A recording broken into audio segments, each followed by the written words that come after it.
गर्भ निरोधक साधनों की जागरूकता और उनकी पहुंच को बढ़ाने के उद्देश्य से आई पास डेवलपमेंट फाउंडेशन ने सक्षम प्रोजेक्ट के तहत एक वर्कशॉप का आयोजन किया। यह वर्कशॉप आगरा के संजय पैलेस स्थित पीएल पैलेस में आयोजित की गई, जिसमें डिलीवरी के बाद गर्भ निरोधक साधनों के उपयोग और उनकी महत्ता पर चर्चा की गई।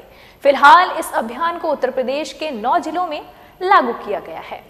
आई पास डेवलपमेंट फाउंडेशन की ओर से सक्षम प्रोजेक्ट के तहत डॉक्टरों को डिलीवरी के बाद गर्भ निरोधक के साधनों की जानकारी दी गई। संस्था ने फिलहाल ये अभियान आगरा समेत उत्तर प्रदेश के 9 जिलों में शुरू किया है। संजय पैलेस स्थित पीएल पैलेस में आयोजित वर्कशॉप में फॉक्सी के पूर्व प्रेसिडेंट एवं मशहूर स्त्री रोग विशेषज्ञ डॉक्टर नरेंद्र मल्होत्रा ने कहा कि परिवार नियोजन के लिए स्थायी और अस्थायी गर्भ निरोधक साधनों की पहुंच बढ़ाना जरूरी है। आधुनिक गर्भ निरोधक साधनों के उपयोग से मातृ एवं शिशु मृत्यु दर में काफी हद तक कमी लाई जा सकती है। ऑर्गेनन कंपनी ने गर्भ निरोधक इम्प्लांट इजाद किया गया है। ये 3 साल तक प्रभावी है। डिलीवरी के बाद इसे लगाया जा सकता है। ये उन महिलाओं के भी लगाया जा सकता है जो बच्चों में 3 साल का अंतराल चाहती हैं।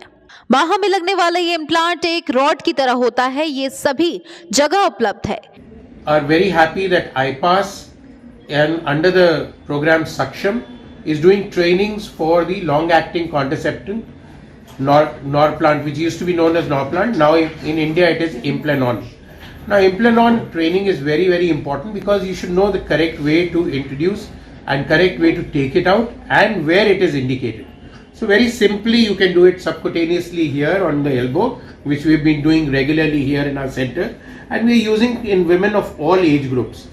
Women who need birth control just after delivery, just after abortion, where you want to spacing, women who have had anemia and heavy menstrual blood flow, even for endometriosis for separation is where I'm using it. After endometriosis surgery, if they're not wanting a child very soon, they can be given this instead of taking progesterone or Dynagest or other drugs every day.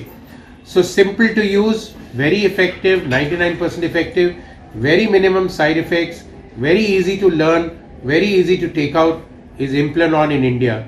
And I am grateful and thankful to IPAS for organizing these programs and training doctors all over the country, including our city and everywhere. Do join us for the training and get trained in this wonderful method, new method of contraception.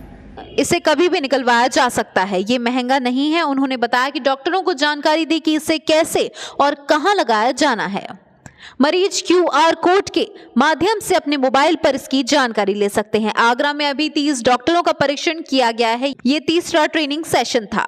Senior doctor सुधा बंसल ने कहा कि ये अच्छा तरीका है। Implant लगाना और निकालना सभी स्त्री रोग विशेषज्ञों के लिए अनिवार्य होना चाहिए। महिलाएं डिलीवरी के बाद इसे लगाकर जाएं तो बच्चों में 3 साल का अंतराल रखा जा सकता है। अगर समय से पहले एक बच्चा चाहिए तो इसे 2 साल बाद निकलवाया जा सकता है।